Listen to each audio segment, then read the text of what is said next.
We were on a break. We were on a break. We were on a break. Okay. We were on a break. We were on a break. We were on a break. We were on a break. We were on a break. We were on a break. You guys were on a break. We were on a break. We were on a break. We really were on a break. Fasten your seatbelts. It's gonna be a bumpy ride.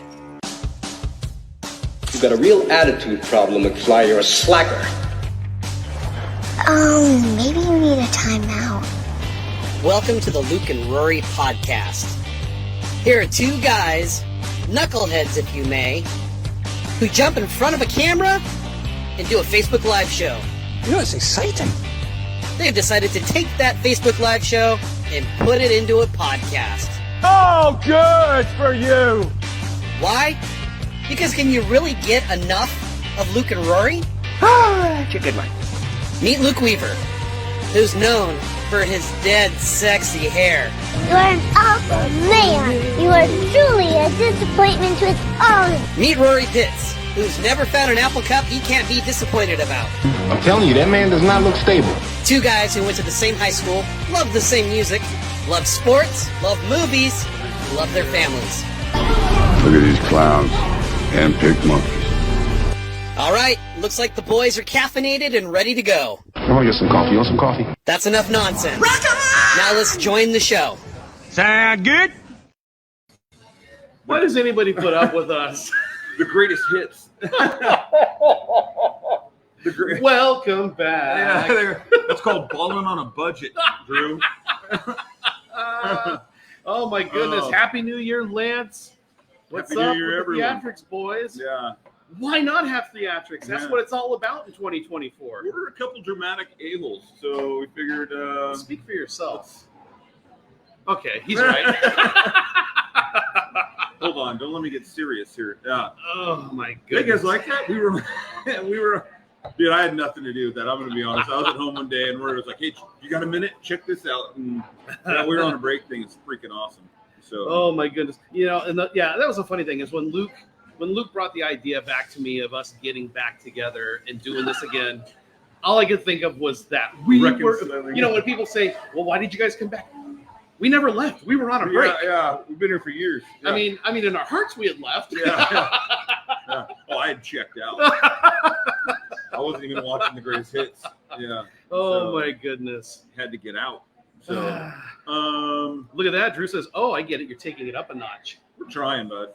We're trying. We got some things, right? We got some things. Listen, if Pat McAfee wants to bring us on the show, by all means, contact our agent. I'd love to punch that guy right in the I do too. I can't stand Pat like McAfee. There's just something about him. I know that wasn't on the show docket for today. Bro, you were a punter or whatever you were. I know. A kicker. And the thing was, I didn't know that until I went to go look him up, and then I went to go look some of his videos. And I'm like, he was a jackass when he was a punter. And he tried to act like the baddest man on the planet. I know. Someone needs to. He was like a middle linebacker who couldn't make it, so he's like, "Well, I'll be a punter." I got a hell of a leg. Yeah.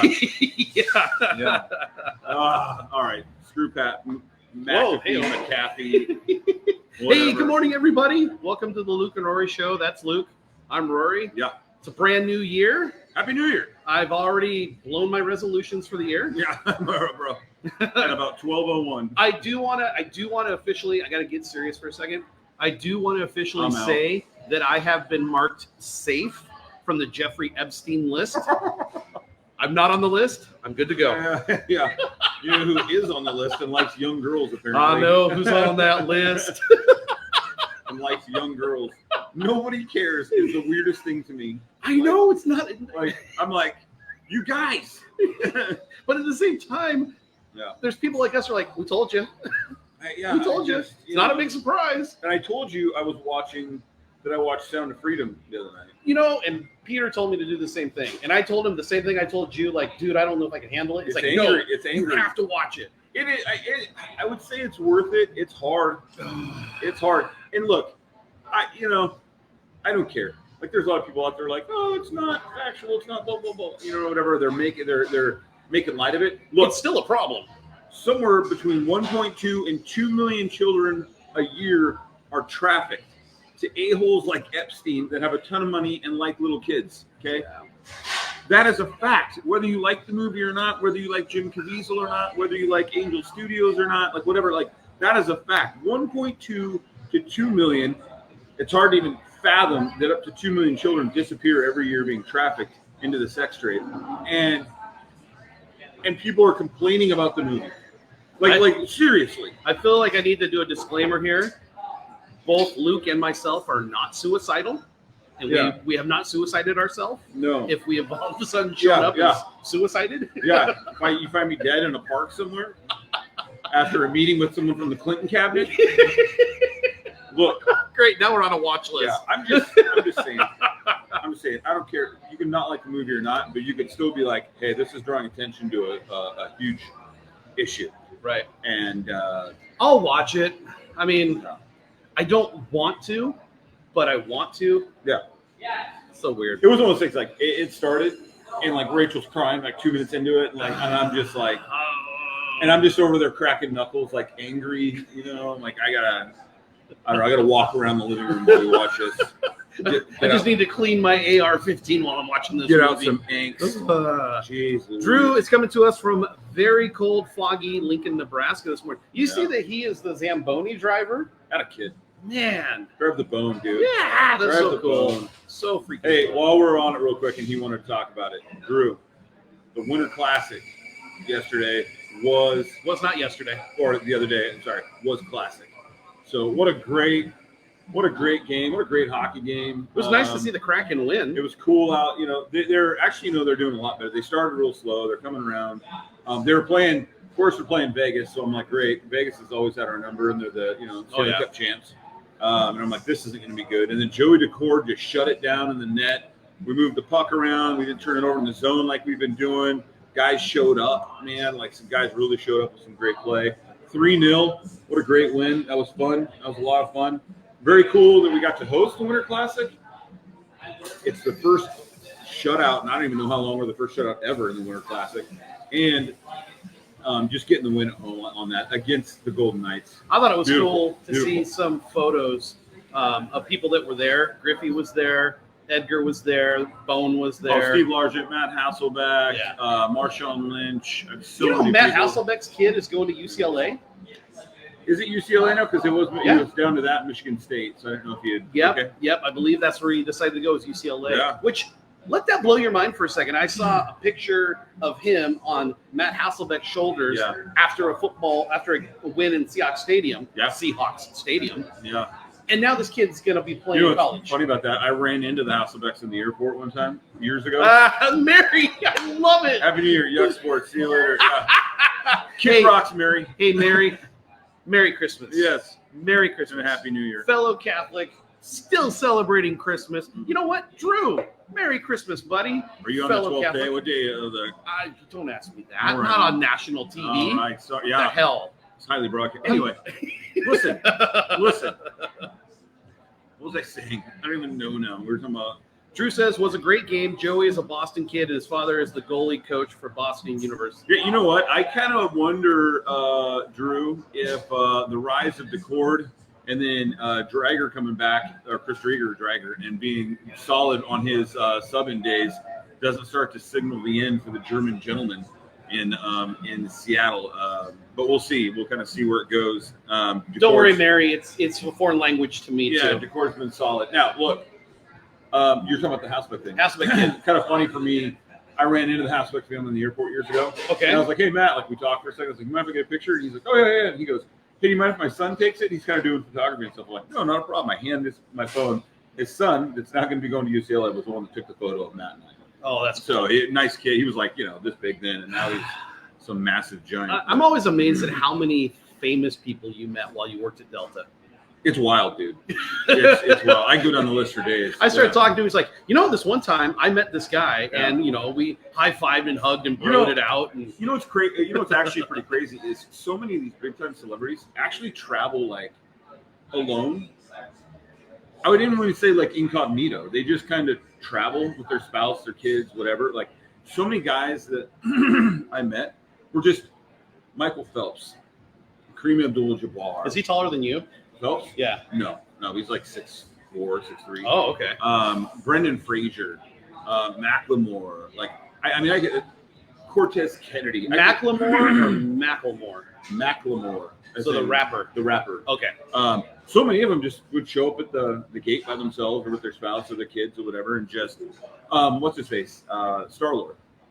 Chris Pratt. Chris Pratt and his wife Anna Faris at the time. Yep. Would come through all the time because from the area. Yep. Wearing Seahawks here. Would just travel by themselves, and they were. He was hilarious, and very nice and warm. She was kind of funny and quirky and whatever. But they just like most of these people. Very few of them were like, "Hey, I need like shuttle service." One that asked for shuttle service, and it was funny. My buddy drives a Porsche for Delta. So what the Porsche does is it's if you're like VIP or whatever, you can request it, and they just pick you up at your gate. Say you're out at like the North Terminal, and they'll drive you on the tarmac in the Porsche with your stuff to like the S Terminal, wherever you got to be for your connecting flight or baggage claim. Pamela Anderson, he picked up Pamela Anderson one day. And he came to me a little bit later. He's like, "Oh, I just drove Pamela Anderson." And I'm like, I was like, "Nice, how was it?" He goes, "Honestly, one of the most intelligent and nicest human beings I've ever met. Like, super nice. I've read super smart. Like, yeah." And he like had a selfie with her, and she was just like sweatshirt and like hoodie and hair up on her head, and interesting. Well, speaking of Chris Pratt, Yes. I asked you if you had seen the Terminal List, and you said you hadn't. Have you started watching it yet? Not yet. Okay. Not yet. I have not had time yet. I binged because I've been watching Reacher. Okay. And I didn't watch the first season until about 2 or 3 weeks ago. Do you want to know a fun fact real quick about Reacher? Not yet. About Reacher. Okay, go ahead. So I watched Reacher because I had seen the Tom Cruise movies, and I thought they were entertaining. But I'm watching the show. I really got into the show. And so then I Googled, other dad series that you can binge watch, like Reacher. Dad series. Yeah, and so the Terminal List came up, and I'd seen the Terminal List on there, but I've never kind of invested in it. Wow. So I'm like, okay, I'll give it a try. Freaking loved it. Okay. It started off the first 2 episodes. I'm just like, where are we going with this? Yeah. Like, it seems like most shows, when they first start out, that's what they do. It's like, where are we going with this? And That's then how it just was took off. Peaky Blinders. My first show, I had to get through it. Yep. I had to come back to Peaky Blinders for that. Oh, so good. what's your fun fact? Because I'm enjoying Reacher. Now I'm pissed. I'm in the season 2. Yeah. And I'm pissed that I got to wait a week to watch the next episode. So the author of the Reacher novels. Oh, I hate when that happens, right? We're so used to the drop 10 episodes and you just binge for a week. That's what we did with Ahsoka. A couple of Disney Plus things. We just waited. Reacher's a Prime thing, though, right? Yeah, Reacher's Prime. But we did that for Disney Plus. We really don't want Disney Plus, but we waited for a whole bunch of series to get done. And then we went and got Disney Plus. So you go to Loki and all those. Yeah, so we watched Loki and Ahsoka. And so we didn't watch Mandalorian 3. Prime does that. They drop it every week, which honestly, at first I was like, but then I'm like, you know what? This keeps me from wasting 48 hours of my life, and I have something. No, to look you still forward waste to. it. You still waste it. Whatever, but you just spread it out. I'm just saying, but I'm just saying, I don't just sit there and get nothing done for 2 days because I'm watching Jack Ryan for 48 hours. But anyway, all that to say, tempt me with a good time. The author of the novel, the Reacher novel, is 6'5". He's tall. Okay. 6'5", 6'6", and whenever he was in the stores, my mom told me this, and I looked it up. I had to verify, Mom. It's a true story. Whenever he's in stores and stuff, and I can verify as being someone who's tall, people would be like old ladies, whenever, son, could you reach that for me? I need that. And so his wife would call him, hey, if the books don't work out, you could just be a professional reacher. So that's how he came up with the name Reacher. Oh, geez. So in the books, the character Reacher is supposed to be tall. Yeah. Well, then Tom Cruise played Tom Reacher. Cruise was not. 5'6", 5'7", so it's kind of ironic, but yeah. And I love the fact in the TV show. There's your useless I knowledge. imagine he does it in the books too. He doesn't go by Mr. Reacher. He goes by just Reacher. That's what he says. Just call me Reacher. Yeah. Now, the only person he said has to call him Mr. was in the latest episode where it was a senator. Yeah. And they were having a secretive meeting. Yeah. And the senator called him Mr. Reacher, and the guy that was with him goes, no, he just prefers Reacher. And Reacher goes, no, this guy, he calls me Mr. Reacher. Yeah. All right. So, hola, Pamela. Hey, Pamela. Well, I guess, between what Drew just posted, let me get this on here, and what Pamela, if there's one thing I think of when I think of you, it's twins. Okay, 2 things, Basil. It's twins. Dude, remember the Steve Martin thing? if I had one wish this holiday season, it would be that all the children of the world, and then that's the crap right. about all the children of the world. That's right. That's right. So, UW, of course. Yeah. That's it. Well, let's start with Drew. Drew says, looks like I need to get tickets for when UCLA comes to play Nebraska next season. Yep, absolutely. Yeah. You want to talk college football? Let's talk college football, man. And I'm going to start off. And this is just going to freaking cascade. The Oregon State game. Who did they play? What are you talking about? Oregon State in the bowl game. Oh, I have no idea. Okay. Go ahead and pull it. Go ahead and pull up ESPN. Ask me. Because let's go over some of these bowl games here. Oregon State did not have their number one quarterback, Right. which I can't pronounce his name. I apologize. Well, no, because he's transferring. Right. Yeah. That's the point of my. I'm going to have to Florida State. Yeah. I'm going to have a Peter Griffin moment here. You know what grinds my gears? The freaking transfer portal. We've been talking about this. Where's it at? Notre Dame, 40-8. 40-8. Yeah. Oregon State got waxed 40-8. Yeah. They did not have their starting quarterback because he was in the transfer portal. Yeah. What happened to FSU? FSU got their ass handed to them. I think. Now, granted, Georgia is a good football team. Yeah. But they're not that good. But what So, happened? 29. They had FSU had quite a few players that hit the transfer portal. 29 scholarship athletes that were unavailable to FSU to play during the season. 29. To understand that, 11 on the field at a time, offense, defense, special teams. That would be 33 players. So essentially, you have like 29 scholar starters, like not playing. I mean, that's crazy. Yeah. And I looked into this. So my initial, when they were getting their butts kicked, was like, all right, committee got it right. And then I started looking at FSU? Yeah. And then I started looking at the players, and I'm like, Georgia came to play. Like, Georgia had everybody there. They wanted to prove a point. It's not fair to FSU. It's not fair to everyone else in college football scene that's worked hard to get to bowl games this year. Yep. Well, I love what the coach of Georgia says. Kirby Smart. Kirby Smart. I love what he said. He's basically college football needs to figure this out because even his players that were sitting next to him at the press conference, they were in agreement. They're like, FSU did not have their best team out there by any stretch. Yeah. And college football needs to figure this out because that was an embarrassment. The transfer portal right now, how they have it set up, and look, I know that what they were trying to do, I think after like COVID and stuff is, things have changed. But this whole you don't have to wait. You can just go. It's turned college football, especially with the NIL money. It's turned college football into free agency. Kids aren't learning anything about commitment. And look, if you commit, in my mind, if you commit, you're playing football for the season for whomever, even with the transfer portal, that means every game, including the bowl game. And if you don't, there's got to be some kind of a penalty for that. You know what I mean? It's just it's ruining things. I did a little research. I did a little show research. Can you believe that? Yes. Thank you, Andrew. Drew says the portal is ruining college football big time. It's my smoking hot wife. Good morning. Good morning, smoking hot wife. So I did a little research because I'm trying to figure out what is the portal. Like, I know what it is, but what is it? So I looked it up, and then I looked up what the hell is it? Why do I hear that, it's going to cost several million to bring Cam Ward to FSU? Or it's going to cost several million to bring the quarterback from Ohio State to wherever he's going.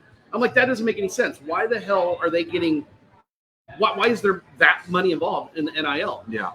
And I'm gonna wrap this up in a bow here in a second. And the third thing, we come back to our buddy Pat McAfee, who I can't stand, and I'm watching a clip of college football. Yeah, Oregon State's coach wasn't even in his bowl game. Right. Yeah. And I'm watching the college football game day guys, and Pat McAfee asked the question that I had, but he looked like the idiot on national TV, not me, because they all kind of laughed at him. We just look like the idiot now. But he said, why can't they just move the transfer portal so it doesn't affect bowl game season? School. Yeah. Believe it or not, there still is the student part of the student athlete. Well, that's thing. like when people say, like for we talked about this briefly the other day. Is there were times in both the semifinal games that were sloppy, and there were some mistakes that were uncharacteristic of both teams. I'm like, well, they haven't played them on.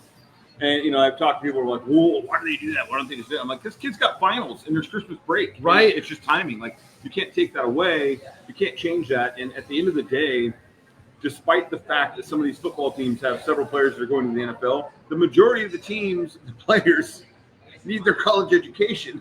Right. And so that college comes first. They're student athletes. The student part comes first. Well, you're going to get me started on that here in a second. So the NIL part, the reason why we hear things like, and I'm using Cam Ward because I can't think of it else, and I know Cam Ward is declaring for the draft. Yeah. But I'm using Cam Ward as an example where they say it's going to take several $1 million to bring him to FSU. The reason is the school is not necessarily paying him that money. It's the freaking boosters. Who was it that and said, the clubs that are saying, hey, you come here and we're going to make sure you get that money. What coach was it that said that? He's like, it cost at least $1 million to get a decent quarterback from the transfer portal. Oh, gosh, I can't remember. Drew, help me out here. Well, I can tell you this. I watched an interview with Trent Dilfer. Did you know he's a coach at Birmingham, Alabama? Yes. So I was watching something and completely different. He was talking about the transfer portal, and he's talking about how his school is, a tier below. Yeah. So he's like, we're not even playing with the big potatoes here. But he was talking about how they can't compete. They can't tell an athlete, hey, we'll pay you $1 million if you come here. Yeah. Where it's not the school going to pay them $1 million. It's all the boosters and everybody behind the scenes. Now I know the NCAA is considering changing that to give the student athletes money, but it wouldn't be that big of money. They got it. So look, we talked about this before. I feel like we've ripped off the Band-Aid off of a paper cut. You and I were on opposite sides of the fence on this, on college athletes being paid. Right. I remember that. And I'm still on the side of college athletes being paid, and the reason being is and I put two things to it is this. One, the story that Corliss Williamson, the old Razorback basketball player from the 90s, played in the NBA. He told the story of I would be at the mall and I would see a kid wearing my jersey, the Razorbacks jersey with my name on it. I was the All-American. The kid's wearing my jersey. I didn't even have any money. I couldn't afford to even buy my own jersey if I wanted to be able to take my girlfriend out or whatever. And yet the university is making millions of dollars off me. Right. And football, it's even more millions of dollars. And I'm on board with you on that. I'm on board with you with stuff like that. It's when the boost. It's like, gotten out of control. Think about it. Alabama, UW. Yeah. I mean, UW has an awesome booster club. They have so much money behind the scenes. So Auburn, Auburn, Alabama, Ohio State, Michigan. There's so much. You're not even playing on the same playing field anymore. Yeah. It's not the same playing field because you got these big schools that have big money. Yeah. And it's ruining the experience. I don't like the fact that these kids can make $7, $8, $10 million in NIL. Well, I just watched. Why the hell are you even going to school anymore? I just watched an interview with Caitlin Clark. She was on Coach K's podcast, which is fantastic, by the way. She's Coach Iowa. Yeah, Iowa. That girl can play in the NBA, dude. She's good. So good. Anyway, she was on that podcast with Coach K, and they were like, a lot of people don't realize this. I mean, everyone's just projecting you as the number one pick in the draft. Right. But you have a year of eligibility left if you really wanted to use it. And she's like, funny, you mentioned that because that's the thing. Everyone keeps projecting me in the draft. I haven't even decided yet. She says, for me, it's a win-win. Like, I could go to the WNBA, achieve my dream of playing in the WNBA. Or I could stay in college one more year, get more education, play with all my best friends, and have one more year at this level, which she's like college basketball for women is creme de la creme, right? I mean, Right. She's like, it's really a win-win. The only difference between what I'm doing money-wise, financially, is just be able to say I made it to the WNBA. I make plenty of money. And I'm like, you have college players that are like, especially on the women's side, when they're that level, the lure of the money of playing pro is not what it was, right? Because they're making, I mean, she's a Gatorade athlete now. I mean, she's making buku bucks. Right. But like, my envision of like paying these athletes was like, just like any other field, right? Like every like NIL money comes in, booster money comes in. Okay, maybe the quarterback's making more than the kicker, but everyone's getting something. like a salary, because a lot of these Division I athletes aren't allowed to have a job, right? So then they got to have money, right? So and they can't. Like some of these Division I athletes are practicing 2-a-days, 6 days a week, right? Plus their school. So I get it. So pay them, and everyone will they're getting an education. I get that. They are getting an education, and that's great. But they also got to have some money in their pocket, some spending money in their pocket, especially when the universities are making billions of dollars off their name. All that to say, it's the pendulum, as we've talked about. We've said that multiple times on the show. Yeah. Woo! Yeah, it's gone there. so far the other way. And they got to rein that in. In my small potato school, WSU, my new freaking Mac, whatever the hell we're going to be. We're independent. Hey, Coach Kelly, Chip Kelly, say what you will about that guy. He had a brilliant idea for eliminating all the Power 5 stuff. And all the, what you consider Power 5 schools, looks like WSU would be one of them. One mass conference. It's like 64 teams. Yeah. And then you play, he had this whole thing for it. And I was just like, this guy's a mad scientist, dude. This makes absolute sense, Anyway, carry on. But that's the thing is, with WSU, we don't have the booster money like UW has. We don't have it like UCLA. We don't have it like Michigan or Ohio State. Yeah. And the thing is, the tradition and the beauty of college football, why I fell in love with college football 20, 25, 30 years ago was how crazy anything could happen. The passion of the game. Appalachian State can beat Michigan. Yeah. That's the beauty of college football. Any given Sunday, right? And now Saturday.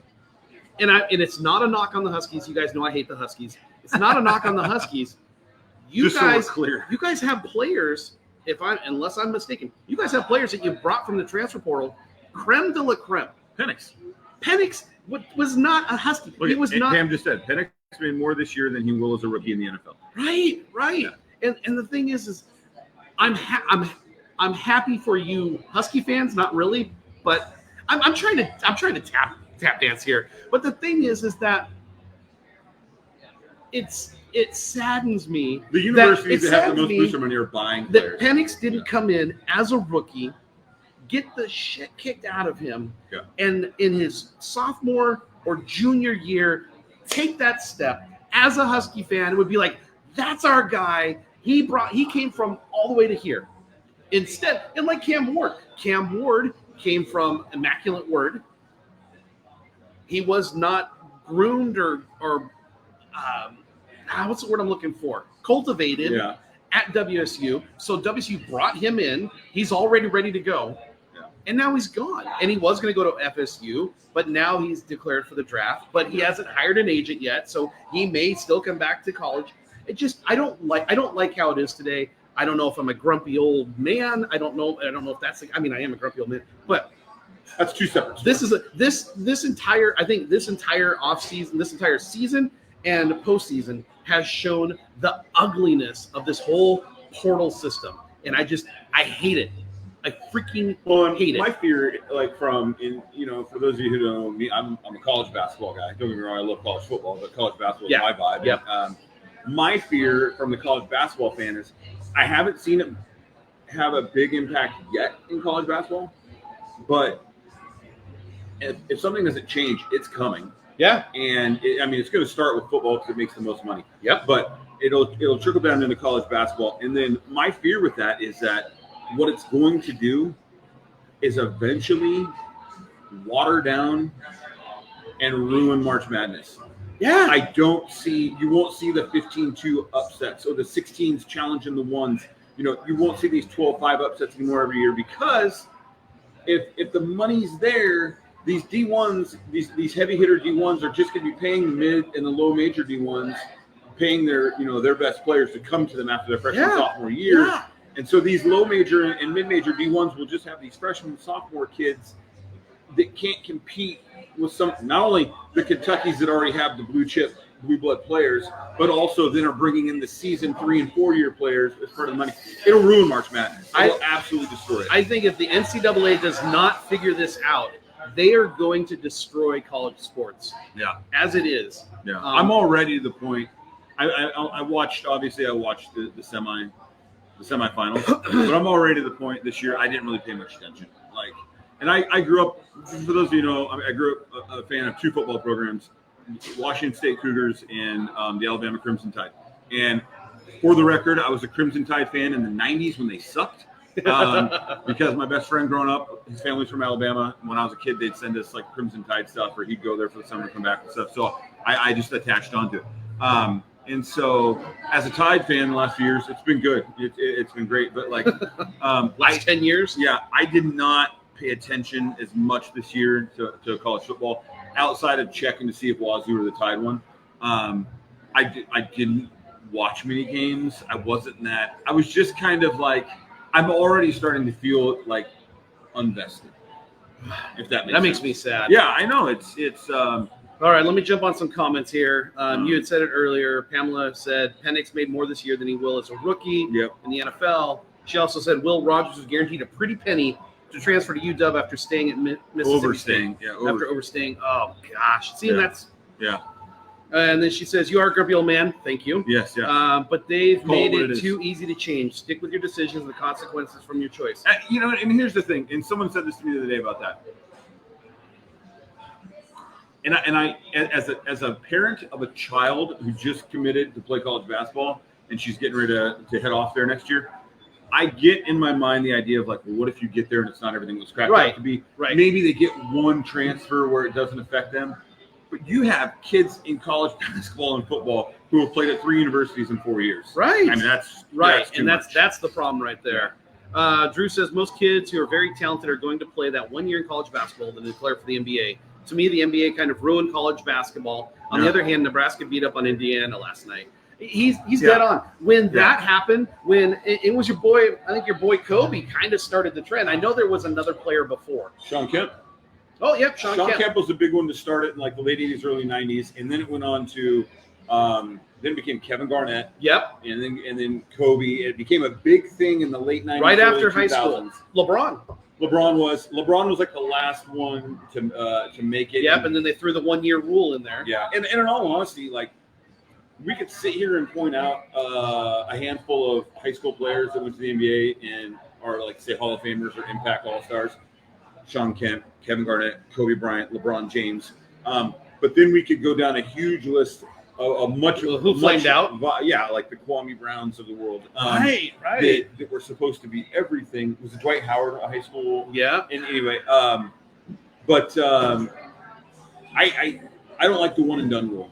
I don't either. I'm fine with 2. Maybe make it 2. And it goes back to what I said. Either make it 2 or make it none, and let the kids that think that they're going to make that jump make the jump. And then, this is what I would say: you can make the jump at high school if you think you can. Put it on them, whatever. Yep. But if you commit to go to college, it's 2 years of college play before you can come. Well, let me ask you this, and I don't know if there was a rule about this. What if, say, like Shawn Kemp declares for the draft, and he gets drafted, but he doesn't play? Can he come back to college? No, the problem with that is the amateurism rules of like getting paid. Because college is considered, but now, well, hell, now that's out the window. So who knows, you know? Something's got to be fixed because you hit it on the head. The pendulum has swung too far the other way now, and it's getting to a point where it's not fun. Yeah. So, by the way, speaking of LeBron, I'm coaching. Sorry, this is just hilarious. I'm coaching last night, and Are you talking about a 3-point shot? No, that was funny. Hey, LeBron, sack up. Toe was on the line.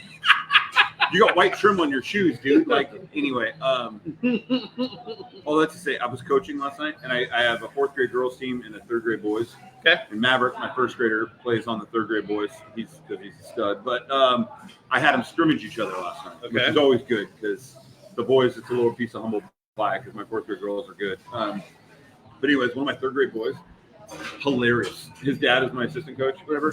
He like steals an inbounds pass and scores a land. Middle of the game we're scrimmaging, turns around and goes like the LeBron James thing as he's going. Meanwhile, the girl he's guarding, Anna, just takes off by him down the floor on a fast break. That's Maverick? No. Oh. His name's Robert. And I'm like, Robert, stop celebrating. Nice bucket. But the girl you're guarding is now down there scoring a land. Oh, my gosh. Yeah, it was a good lesson for him. It was hilarious. And I'm not picking on this kid's parents, but it's Well, even his dad was like, "What are you doing?" Oh my gosh, Yeah. my dad would rip me a new yeah. one if I did something like I that. mean, it was kind of funny. The kids see this on TV, but it was. Well, I remember that.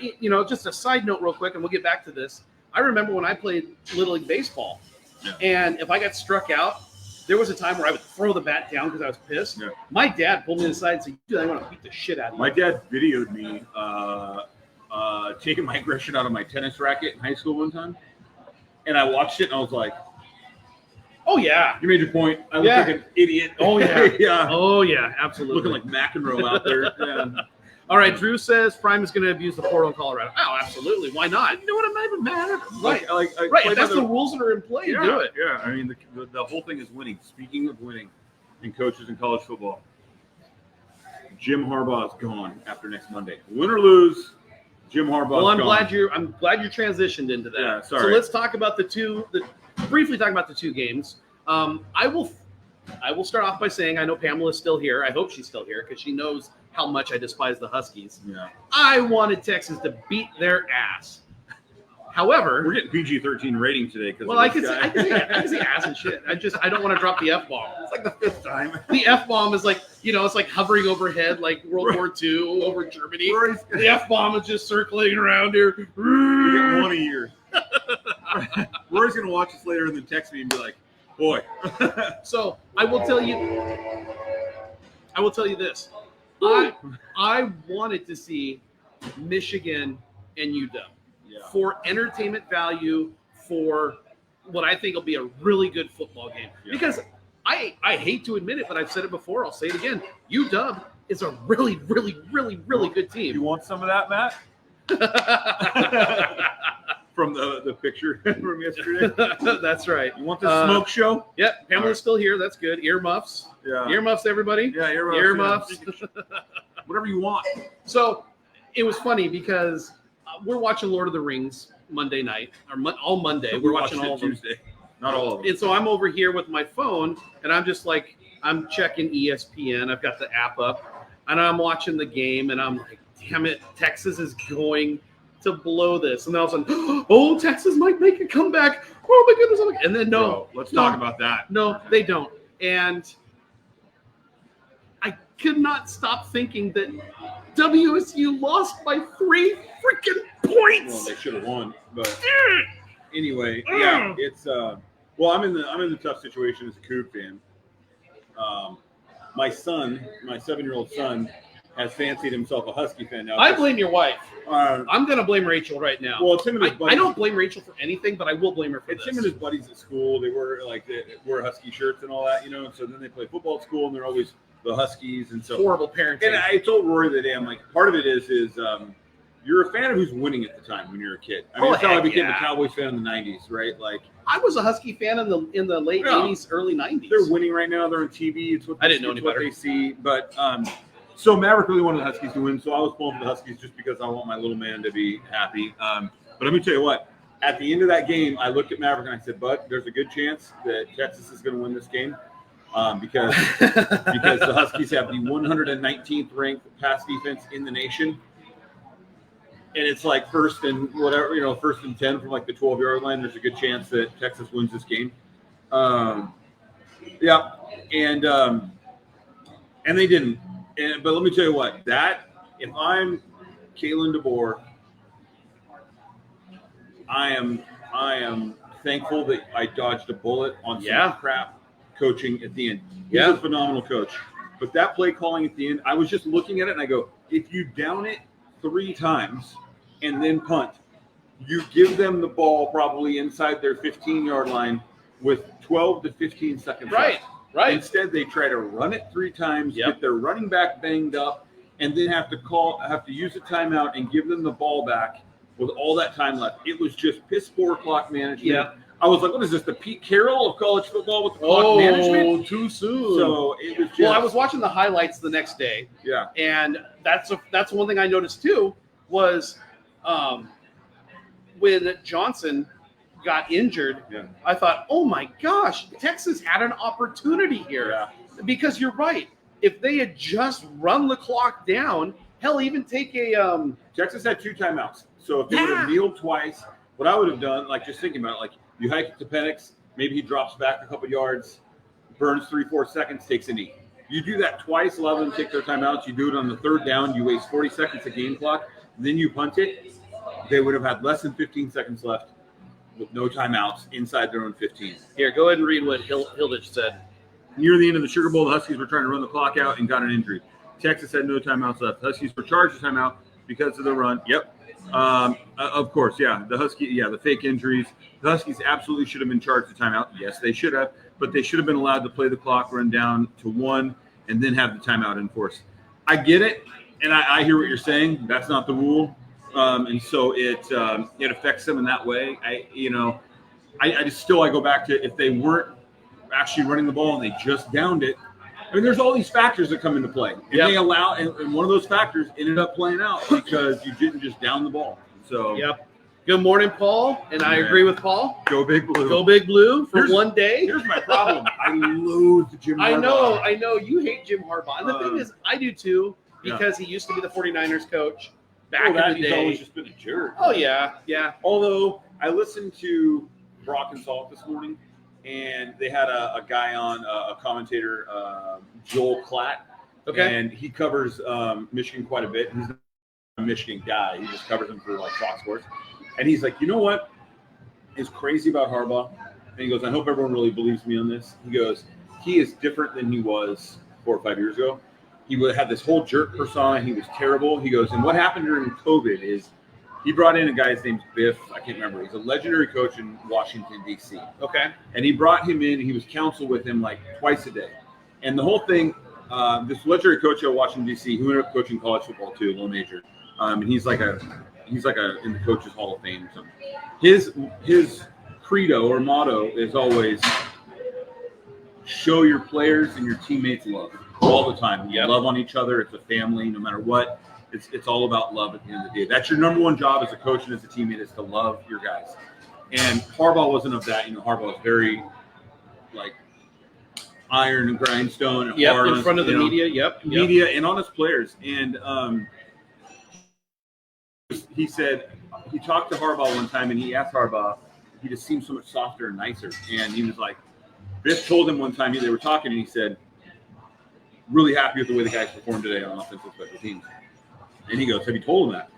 And Harbaugh was like, no, that's not his way, he's constantly keep him and he goes, tell him. Let him know how proud you are of him. Let him know that you love him. Yeah. And he got into this whole thing, and he started doing it and seeing the reaction. And the whole thing was to beat Ohio State. Yeah. And once he started to soften in that area, they started playing better and better. Then they beat Ohio State 3 years in a row. Oh, yeah. And he goes, now, with the media and everything, Harbaugh's an open book and the nicest guy, and he's just softened. And so okay, that's a good story. I love the fact that he's taken so many arrows this season, and I don't know if they're self-inflicted arrows or if there's a witch hunt out for him. But he's playing for the national championship on Monday, or he's coaching for the national championship. And then he's going to the NFL. Oh, I think so too. Where do you think he's going? Here's my dark horse. Okay. Here's my dark horse. Oh boy. Oh no. I think I know what your dark horse is. I just had that moment in The Hangover where he's looking at all the different equations. If Bill Belichick was anywhere else. If Bill Belichick was anywhere else with the losing seasons he's had the last 3 years, he's on the hot seat and probably fired. Okay. I think there's a possibility we see Belichick out of New England after this year. Okay. Insert Jim Harbaugh. Okay. What's yours? My absolutely crazy, just at this very moment, because I thought this is what you're going to say, Seahawks. Yeah, I don't see. That is insane. Yeah. I don't see Carroll. I see it. If Carroll was to step down, I see that. I don't think Carroll's ready to walk away. Drew says Chargers. I think the Chargers are a good pick. That would be good. Trying to think of who else is out there. There's a chance the Commander's job is open. Who wants that? You know what I want the Seahawks to do is I want them to go find Dan Campbell in Dallas and bring him back as a defensive coordinator. Yeah, exactly. Anyway, all right, I got that dark horse of the Patriots. All right, I want to address this. Pamela says it's okay to say go Pac-12. It's the last year. You want to, Rory.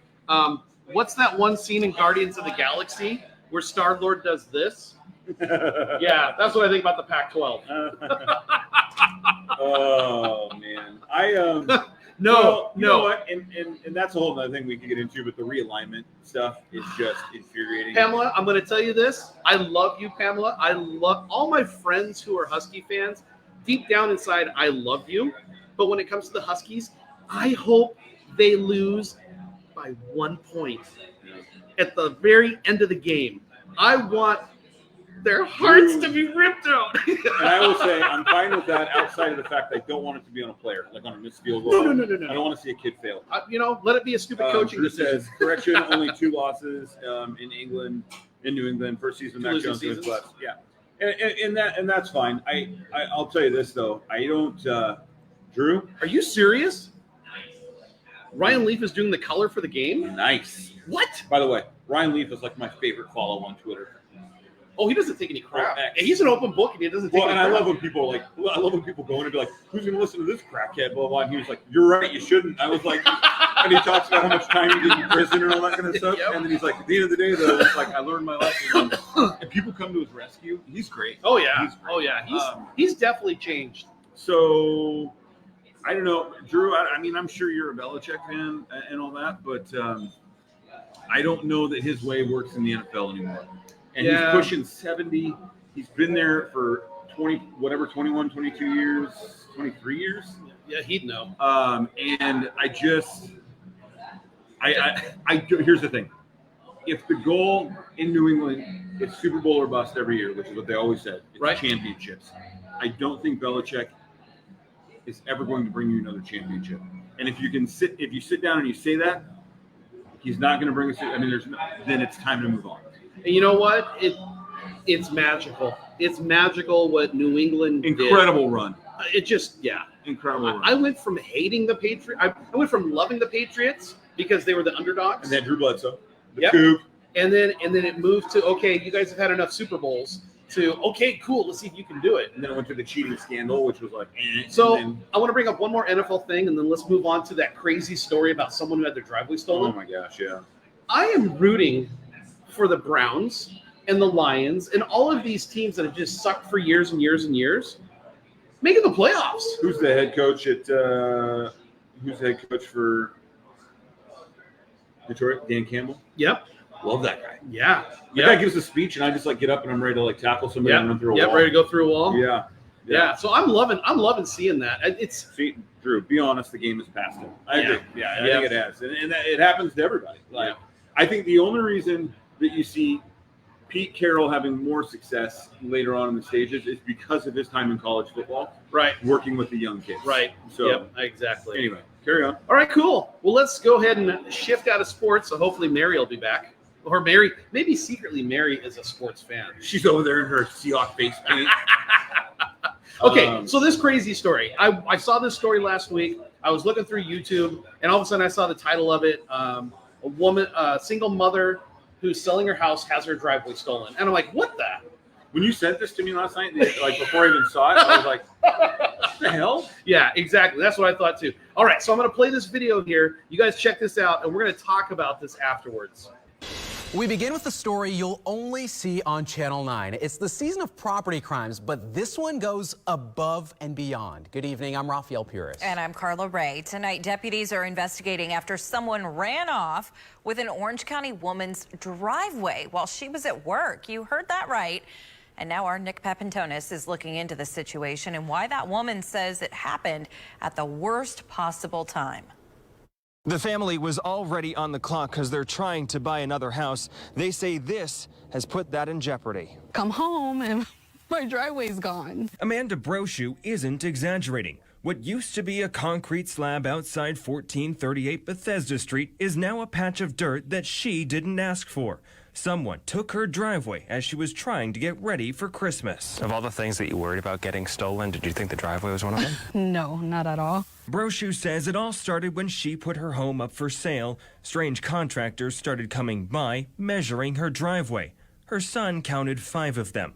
One told Brochu a Tampa area man identified as Andre asked them to price out a replacement. Text messages supplied by the contractor showed Andre asking the contractors for an estimate and giving the Bethesda Street address. But Andre was out of town when this contractor asked for an in-person meeting and then cut off communication when asked for proof of ownership. Brochu called law enforcement. After the cops spoke to them, they called me back. And they said that he said it was a mistake. He just got the address wrong. Nothing else will happen again. 1 week later, this image from Brochu's doorbell camera captured a bulldozer tearing out the concrete and hauling it away. Utter shock. I've never seen this before. I've never had this happen to myself or anyone in our office. Real estate agent Rocky Sanchez is helping Brochu sell her home. She posted about the situation in a Facebook group for realtors and believes Brochu is the victim of a scam. But neither woman knows what the scam is. Had multiple people come forward saying that they've seen things like this happen, whether it be driveways, roofs, painting, even outside the exterior. So it happens more often than we actually see it. Deputies have launched a criminal investigation into the situation, but Brochu needs additional help. She says she just replaced the roof and made other investments and doesn't have the $10,000 she's been quoted to replace the concrete.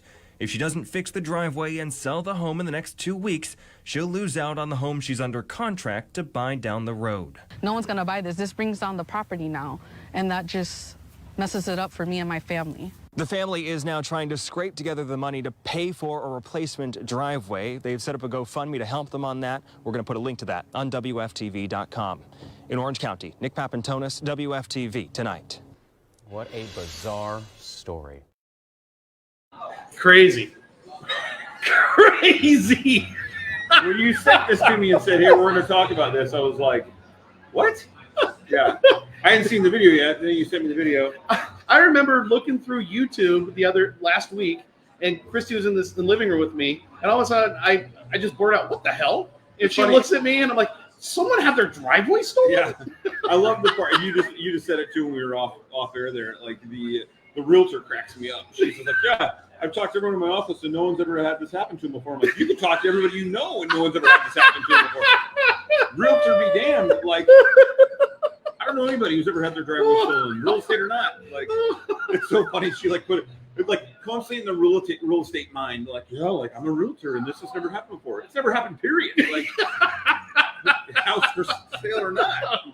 The irony of this, and I told Rory this earlier, the irony of it, the funny part about it is I said, not really the irony, but the funny part is that I told Rory, I'm like, wouldn't it just be easier to pour a new driveway versus steal someone else's?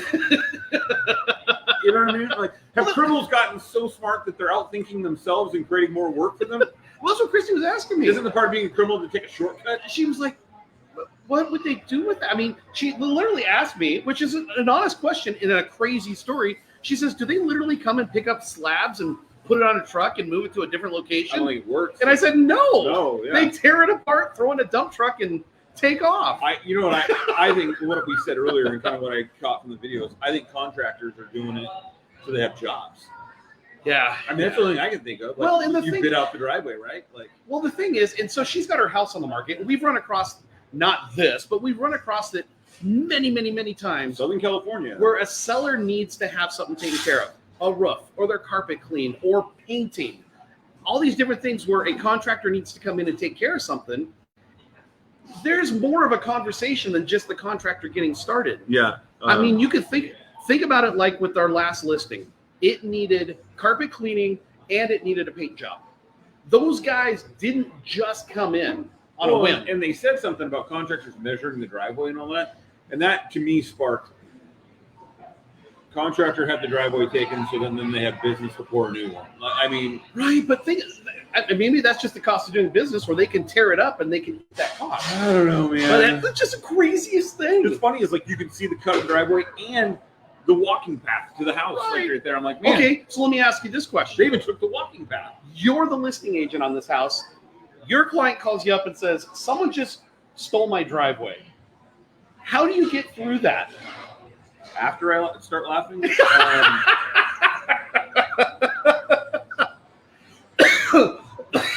I mean, here's my first inclination is there just the home insurance covered? Is this something home insurance would cover? That's a good question. But then, her situation, she's trying to sell and move to the next house. It's got to be quick, and God only knows that insurance companies don't move quickly. No, and it's a constant battle. So, and she doesn't have the money to replace it. I mean, my initial would be, I think what I would end up doing as an agent and taking care of my client is I would probably start calling any Looker Asphalt. Okay, Looker Asphalt does a ton for the kids in the community and stuff. And it's Dane Looker and his family. Andy Looker is a teacher. Is that the former Husky? Yes. Yeah, an NFL player for the Rams. So Dane and Amy's one of my Laney's teachers. They own Looker Asphalt. I would be calling and be like, dude, like everything you do in the community, can you pour this woman a driveway? Right. And see if we couldn't tap into the charity of the community. Right. To pour a driveway for these poor people. I mean, it's a write-off for them. It looks good. Then you got the news people coming back out to do something on the company that's pouring it for them. That would be my angle. Oh, absolutely. I'd be like, hey, this is already catching news. Come out, pour this woman a driveway, and we'll get them here again. That's a great angle to take. It's like, hey, I mean, this sounds wrong, but this is how we're thinking to help somebody. Yeah. Because if you just use the traditional, well, figure out how to pay for it, that doesn't work. No. But if you could get so many different people involved and be a positive community thing, guess who's getting more business? Yeah, and they're probably going to do a news story on it, right? Right, I mean, exactly. They're going to do a follow-up. Here's a follow-up to this driveway that was stolen. I mean, when Rory and I did the peanut butter food drive, which, by the way, it's coming back. Wow. I just did that. It's coming back. I was still working through. Are we sure? But Paul says Luke and Rory will give you free press. Yeah, we absolutely will. But it's like when we did the news, the peanut butter food drive, and I'll give a plug right now. Advanced Septic and Services, or Advanced Services, was huge. We raised over 2,000 pounds of peanut butter in that month, and I would venture to say 60-70% of it was because of what Advanced was doing to challenge other of their colleague businesses, and it was huge. And then we did the live thing, and they got a ton of free local publicity from it. Like, I'm not saying that that's your end all be all is trying to get the publicity. But that is a means to an end. It's a means to an end. And people all the time, I hate when people say this to me. There's my sister. Good morning, Sarah. Yeah, exactly. Who steals a driveway? Yeah. I know. I can't stand thieves enough. I know. That just seems like so much work. What if you get caught red-handed? Like you're out there in oh hey, I mean, what are you doing? You're trying to drive the getaway tractor? I mean, come on. Yes, it is. Yeah, absolutely. Jump in. Pamela says her feed cut out later, fellas. All right. See ya. See you, Pam. But yeah, that's the. I think people ask me all the time, we're talking about the free publicity. It is a thing. The tax write-off, it is a thing. I hate when people say to me things like, "Well, you're just doing it for the publicity. You're just doing it for the, for this. You're just doing it for the recognition." Listen. Yes. Okay. Let's just put that out there right now. When Rory and I sponsor camps and programs, youth stuff, do we do it for the publicity? Yes. Is it the only reason? No. First and foremost, is it in our heart as parents and community members to give back? Yes. And all that? 100%. That's the number one reason. Well, that's the thing. It's also things that we care about. It is things that we care about. It's the Puyallup High School girls basketball team. Yeah. We've been sponsors for them for quite a few years now. We sponsored the Mike Tyson football camp. Mike Tyson. Challenge. Thing for supporting us. Yeah. Challenge the football camp. The Mike Tyson football camp, because we believed in that. Yeah. When we sponsor these things, yes, it's twofold. One, we want to get their name like that. One. Yeah. Clearly, I need more coffee. Yeah. One, we want to get our name out there, but two, because we care about that thing. We care about the food banks. We care about the sports programs. I always tell people, if we don't utilize the publicity to bring more business in, we can't do the things like that, like giving back, that we love. So it's a give and take, right? We do it because we love the cause. Free face tattoos. Your sister. We're gonna give you free face tattoos. Yeah. I mean, it can't be a quiet fiasco. My mother-in-law. Neighbors weren't curious. Right? I know. What street do you Did live anybody on? go, hey, listen, Shannon, someone's tearing up your driveway right now. Looks like Joanne's having her driveway redone. Ask I had no idea she was getting it redone. Yeah, especially with moving right now. But anywho, the whole thing with that is the publicity aspect of it. We do it out of our the goodness of our hearts. So in hope of the return, so that we can do it again and again. What do you got now? I already have a list, so balls to the wall. That's my sister, everyone. Yeah. That's my sister. Yeah. I claim her. Keeping it in the family Yeah. here. Drew says make sure they dig out the driveway deep enough and toss those guys into it, then pour the concrete on them. Yeah. You know, and that's the other part of the story. Maybe they were looking for what was his name? The freaking Hoffa? Yeah, they were looking for Hoffa.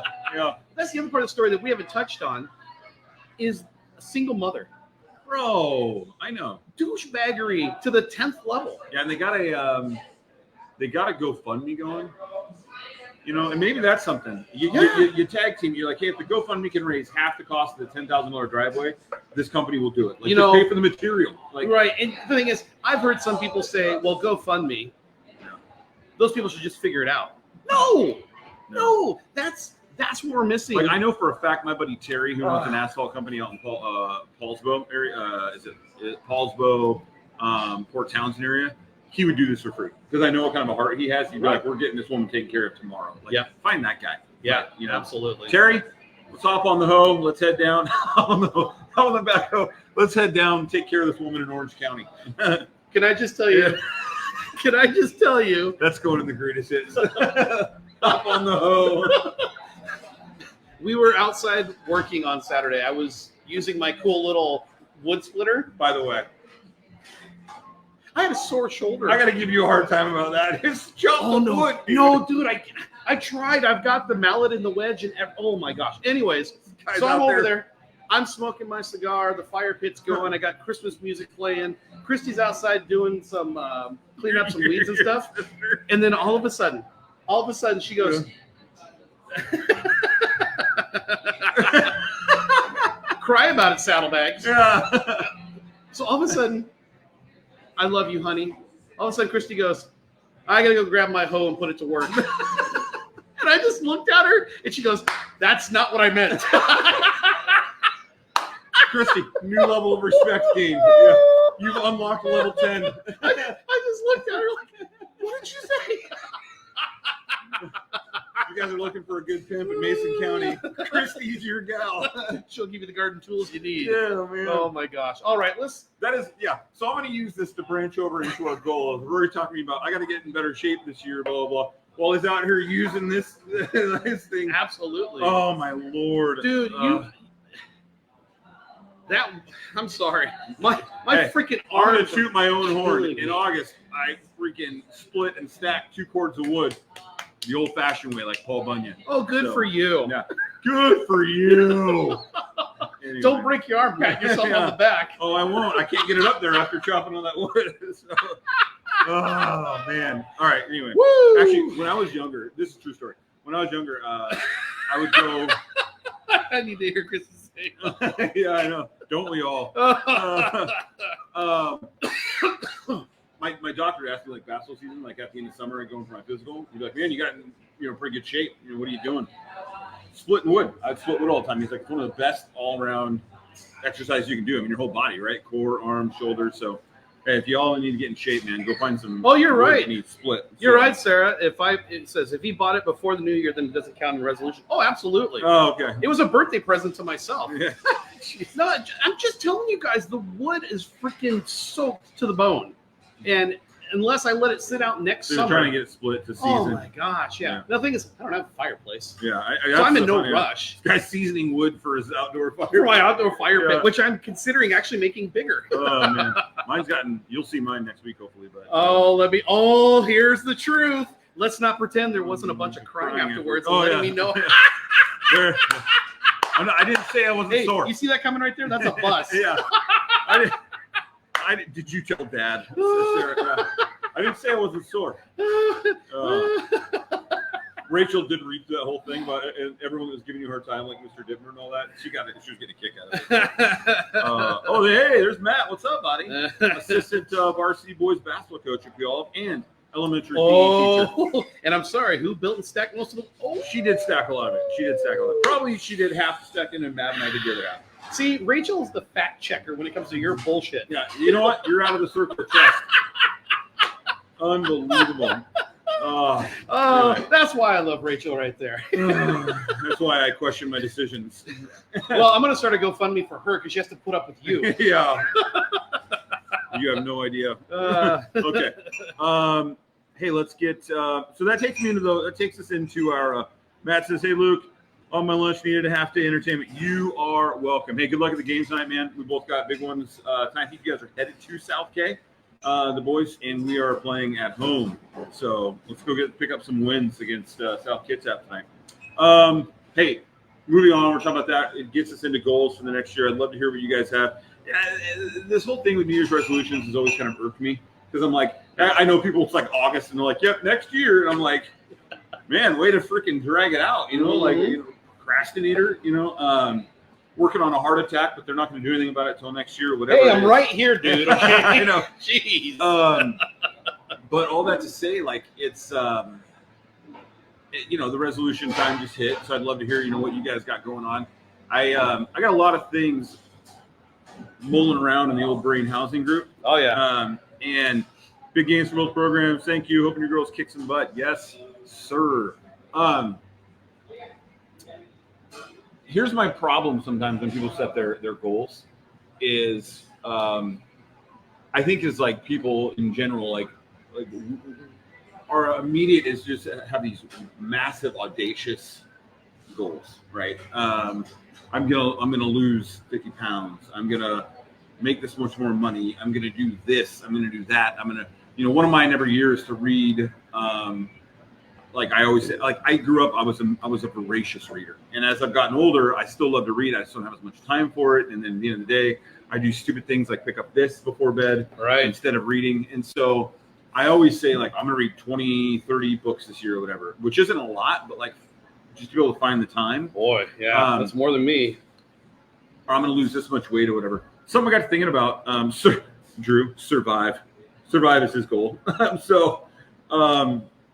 Let's get that out there. There we go. I hear you, Drew. We got to get through 2024 is going to be rough, guys.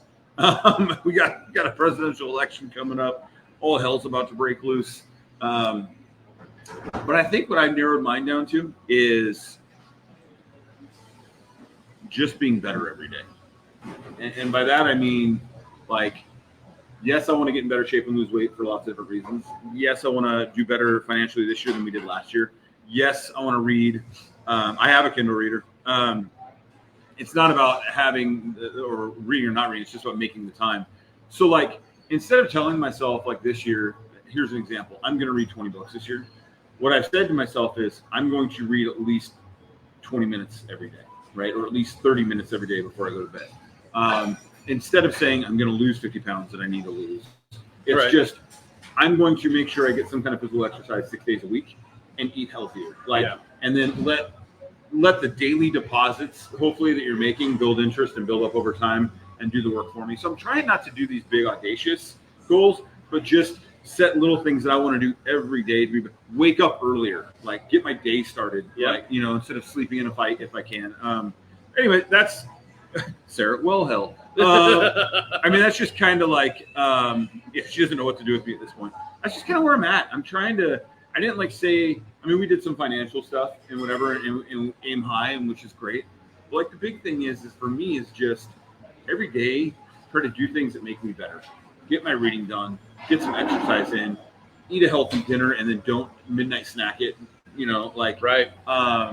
get up early in the morning, get ready for the day. Just, I think those little things, you start stacking. Yep. And eventually the little things become bigger things and become huge things. I think that's what Sarah's talking about right there. Yeah. Like the compound effect. Have you all read that? No, I haven't. So put the title in here. And Sarah, Matt says, fantastic book. All right. Now we got 2 recommendations on it. There you go. Okay. Paul says, goals, keep the Coogulants running. Absolutely. Just got it back after being down for 6 months. Oh, geez, again.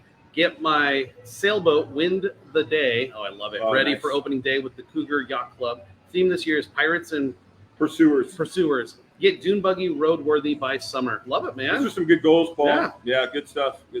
Yeah, well, for me, aside from the big audacious goal that we set, I'll just flat out say it. I'll tell you guys right now, I need to make more money this year.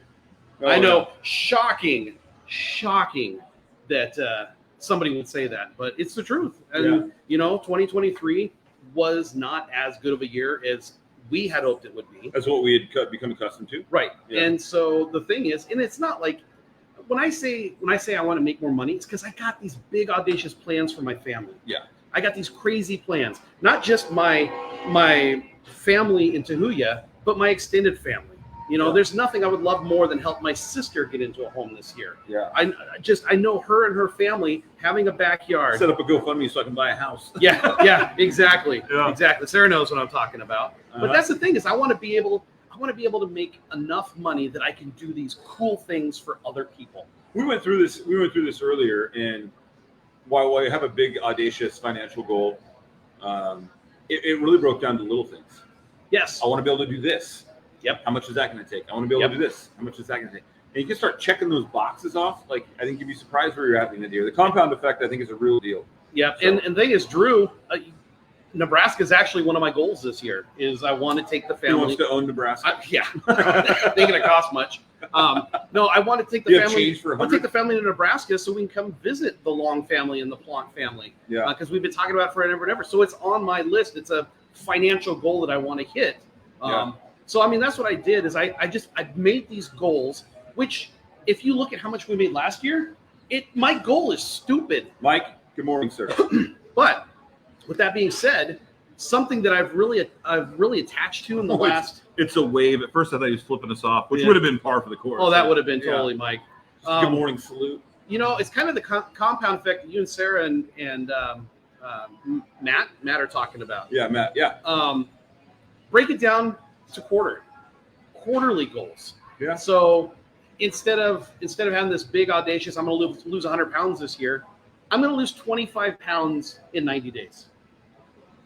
That's more Check that box. Get motivated. Right. I mean, you hit that 25 pounds less. It's funny because have a pizza party. When you do that, like when you say 100 pounds, jeez, I mean, it just seems like a big number. Right. When you say 25 though in 90 days, it's like, so like 8 pounds a month, like not that big of a deal. Like, right, exactly. And I feel like if we break our goals down to that, and I know that, yeah, I saw that. Thanks, Crab. There you go. The thing is, when you break down our big audacious financial goal for 2024, in our industry, we know that January to about April, it's not going to be slower. It's going to be slower. So that means from April until September, we got to be in high gear, busting ass, helping clients, selling houses, helping people buy houses, finding investment properties. We got to just be humming with that going on. And we also have to balance your daughter's graduating, my son's graduating, my wife is graduating. We got all these other things outside of it. But the thing is we got to get ourselves into place. So by second and third quarter, we're hitting those. We're going towards those goals. And I said it the other day in my Facebook post, and like stuff that was just thinking about, like 2024 feels like, I don't know, and I don't want to say like I'm going to get hit with a sucker punch. Let it rip. Bless you. It was live. Because I don't think that. See, Matt says I agree with you on the goals. Keep it simple. Mine is being more patient. Nice. Coaching high school kids, 5th grade girls, and teaching elementary kids is definitely testing my patience. Oh, I bet. I know that's shocking. But you also have to balance family stuff. How do you do it? And that's hard, Paul. It's in all honesty, if I'm honest, I didn't do a good job of it in 2023. I far leaned towards the family stuff, and some of the business stuff was left in the ditch. Right. And the thing is that I think when it comes to family stuff, we feel guilty if we're not doing every single family thing. And I think we have to realize that it's okay to not do every single family thing. Well, and also it's where it comes to with me with like saying get up earlier and all that kind of stuff. Like if you're going to do those things, you have to adjust in other parts of your life, which I didn't do a great job of in 2023. And like Rory said, sometimes it's okay to say no.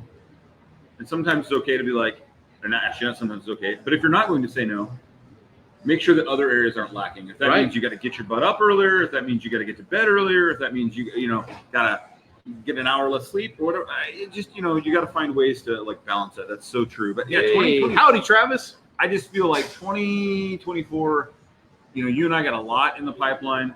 We both got kids graduating. I got a kid heading off to Hawaii for college. I got my other high schooler, you know, with her club activities, and she's going to Italy and Greece on a school trip in July. Wait, what? Yeah. Yeah, Lainey's going to Italy and Greece. Holy in crap. July. Boy, you really need to be selling houses this I know, year. dude. It's a boat is the answer, and I agree. And that's I mean, that's another thing. That's one of my goals is I want to buy a boat. And so, but anyways, it's all part of the bigger picture, right? And you got to start small. And I've got to read the Compound Effect book that you're talking about. But and I think it's okay for us to put it out there. Yeah, we want to make more money this year, which means we need more business. Speak it into existence. I'm just gonna flat out say we need more business. So if you know somebody who's looking to buy a house or sell a house, give us a chance. Yeah, I mean we've got great clients, we've got great customers, great friends. We've had a fantastic run. You know our anniversary. Our anniversary is on Sunday. Yeah, and we will have been doing this for. He is the life of the situation. 6 years. No idea. I know he's an a-hole. Do you know what today is? Today? Anyways, 6 months. 6 years. We've been doing this for 6 years. Yeah. And I know one particular person said it wouldn't work out. Great job, Paul. I know you're not watching. You said it wouldn't work out. It's working out. Who said Anyways, that? I ain't going to say it on here. Is it your wife? No. Okay. No. Yeah, you know. Yeah. So anyways. I go back to Rachel because we watched that episode of her. She was so like, I think we do this for 6 months, and then we review. And then remember, she was just so like, when we see if it's working. And then at 6 months, like, we're just having a good time, and she's like, "Hey, we got to sit down and review and see if this is working." I'm like, "I'm having a great time. It's fine." What do the numbers show? I don't know what the numbers show, but the fun meter is at an all-time high. No, not Dane. Oh, look at that! Dane loves it. It's a write-off. Take clients out to see waterfront property. Yeah, see what I'm saying? There you go. Yeah, y'all are old. She says, "Dang, I just want my 4-year-old to sleep in her own bed and maybe have a date night with my stinking husband." Dude, Rachel and I have talked about that too. And the funny thing is, she's talking about it, the old thing. I saw this meme a while ago talking about your 40s. Like, your 40s are wild. You got friends that are just having kids, and you have friends that are grandparents. Yeah. Dude, it's really weird. But this like vortex I'm stuck in. But anyway, yeah, the goals thing, guys, hey, everyone hit your goals. Everyone do your best. Like, if you need some accountability, like, I'll come over and scream at you. Like, it's, he's been in the military. Yeah, let's get. I've seen enough movies. Hello, you. Let's get this done together, man. And start with Paul Dane. I didn't do it. Dane, welcome to the party, pal. Yeah, we just gotta like the daily deposits, man. Do your daily deposits. Get up earlier. Like, go for a walk. Make food the night before if you need to. Like, balance your checkbook if that's still a thing. Whatever you got to do daily to put those deposits down to get that compound effect you're talking about, Matt and Sarah, let's do it. Yeah. Because I think 24, I really think that 2024 is going to throw some curveballs at us. I think so too. With the election year, and that's going to get wild. And the thing is we have to be ready for that. Like, I was talking to a friend yesterday, and I kind of got a negative vibe from them. Yeah. And from who? From a friend. Oh, from a friend. Okay. And I just thought to myself, I thought, you know what? I don't want you to piss on my 2024 yet. Like, I need 2024 to be better than 2023. Yeah. And like you said, there's going to be some wild things that are not in our control. I'm kind of talking to myself right now. There's things that I can't control, things that you can't control. We can't get wrapped around the axle. But the things that we can control, we need to. Yeah, and I think that of all years, 2024 is going to be a year to hey, y'all seen the preview for this movie? Civil War coming out. All right. Okay, I'm gonna reference it. Okay. Basically, Civil War, it looks like, postulates the idea that all hell breaks loose and the country splits. And my hope is my inclination. That is fiction? Well, my initial inclination was they're going to go after the liberal Hollywood's going to go after conservatives. After watching the preview, I'm actually hopeful that that's not the case. And here's the reason. It's not because I'm conservative or liberal or whatever. The reason is that I feel that if a movie of that magnitude, it's going to be a big time movie, goes after one group of people or ideology or political leaning, it has the ability to really spread the divide even further and be like, you know what, fingers in the air, now we're ready to ride. Versus what I think it could do is just show an American people that are so split and pushed. Both sides or all kinds of different people have had enough, and all hell breaks loose. And maybe create some kind of healing where people can be like, man, that is crazy. Yeah. Like if that happens, and we're not far from it. And let's figure out a way to get more centered and bring things back together. That's my hope. Yeah. But I say all that to say is that like 2024 is going to throw some wild things at us. I think. Try to remember that even if your neighbor has different views than you, they're still your neighbor. They're still a person. Put your arms around them. You don't. Like throwing rocks at each other across the fence isn't going to get anything solved. It's just going to make things worse. You're going to give both each other black eyes. Yeah. So shoot your eye out, kid. Try to find a way to identify why people think the way they think. Try to find a way to not let the media and not let any big, crazy, wild stories shape your opinion of your friend or your brother or your sister. It's just not worth it. No. It's just not worth it. I have some loved ones that for a while we allowed that to happen, and we've gotten past it, and I'm glad we did. And it really opened my eyes. I've lost some friends, over the last. It's been a rough 8 or 9 years. Yeah, rough 4 years. And I'm tired. I'm tired of that defining us. I'm tired of that defining us. Yeah, it's even more than that. Now you bring that up. Yeah. Yeah, and it's look, it's going to get ugly this year. We're going to keep your goals intact, keep your mindset intact, keep your love for your fellow man intact. Let's try to be better than what the media portrays the American people as. Absolutely. So, what else we got? Anything else? What do we got? Paul talked about, have we talked about Boys in the Boat? Good movie, better book. Can't believe the movie skipped over the Jew in the boat while competing in Nazi Germany. I haven't read the book yet. I haven't seen the movie yet. So I've read the book a couple times. Rachel's in the middle of it now. It's one of my all-time favorite books, probably top 5. It's an incredible book. If you haven't read it, even if you're not a reader, you won't be able to put it down. The weight, the description of some of these young men and what they went through in the Great Depression and what made them as hard as they were is incredible. One of my favorite parts is them going into what was to become Nazi Germany, and this is pre the world knowing what Nazi Germany is going to be, and seeing the grandeur of the swastikas and the Nazi flags and all this kind of stuff, and just the flex of power and awe that they put on these young athletes, not knowing what was to come it's heavy. I haven't seen the movie yet. Rachel's reading the book. We're going to go see the movie. One thing I heard that's not in the movie that really kind of bothered me was that part in the book where Joe Rance's family, essentially, he's like 14, 15 years old, and he comes home and they're all packed. And they live out in Port Angeles, and he's like, his dad's like, yeah, we're moving, and we're not taking you with us. And he's just like, and he's just left at this shanty out in Port, old school, early 1900 Port Angeles, and he's got to learn how to survive on his own, make money, buy food, support himself while going to school. Crap. It doesn't show that in the movie, and I'm like, that was such a pivotal part in who Joe Rance was and why he became who he was, and so. Oh, let's say I know you can't do it all, so hopefully the movie did a good job. And so we'll see, but I'm excited to see it. Fun fact: George Hunt, Shorty Hunt, who was one of the boys in the boat in the movie, prominent in the book and in the movie, was a Puyallup High School graduate. He graduated when he was 16 years old from Puyallup High School, and one of his oars from the boat hangs in the foyer at Puyallup High School. Oh, it's really cool. I didn't even know what it was until like 2 months ago. And here I am, a big fan of the book and all that. And then Maddie was like, yeah, that's Shorty Hunt's. And I was like, what? Like, how come no one told me this? So it's pretty cool. If you're ever in Puyallup High School, you go into the main building, kind of through the foyer area, and up there hanging is Shorty's oar from the boat. So, that's cool. Yeah. He mentions being on his own, also didn't mention his work on the Grand Coulee Dam. Yeah, okay. Yeah. Then I had one of the grandsons as a patient. Wow. Crazy. Yeah.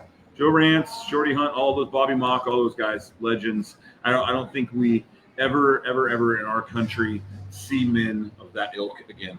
So Right. And that's a whole different episode to talk about. Yep. I mean, 14 years old and on his own trying to figure things out. Bro, it's wild. I don't know if a 14-year-old could do that. Think about your own kid. Yeah. I mean, you know what I'm saying? Like, think about that. I love my kids, but yeah, I know. Not at 14. Just find them there dead 2 weeks later, didn't know what to do. Got a note in their pocket. Yeah. I just figured it'd be easier to just die. Yeah, just lay down. You're literally next to a grocery store. Steal something. Matt says, Happy New Year's, fellas. Off to change minds of our youth. Attaboy. Good luck at Lady Vikes tonight. Yes, sir. Good luck to the boys. Let's get her done. The movie makes it seem like it all took place in one season. Okay, and I've heard that too, and it was a 4-year process. I've got the book. I need to read the book. It's so good, dude. I won't even see you for days. You'll be involved. All right, hey, I think that's all we got, guys. Let's wrap it up. So, hey, we appreciate being here. First episode of 2024. We were on a break. All right. Hey, real quick before we go, I feel like we got to say something about this, just because he was such a big part, I think, of our growing up. Rest easy, man, Matthew Perry. Like, it's weird how hard that hit for so many people. I think he was a part of everyone's lives for so long.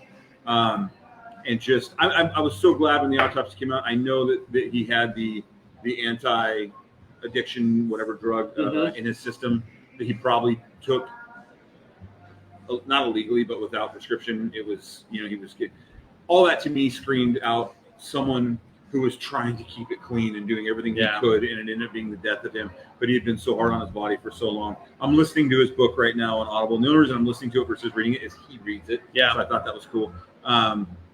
Yeah, take it easy, man. We lost when you lose someone like that, like one of the friends, it's like you knew it was like somebody you knew. Yeah, so, and he's not too much older than me, which is just that's the thing I kind of noticed in 2023 was starting to see people getting old.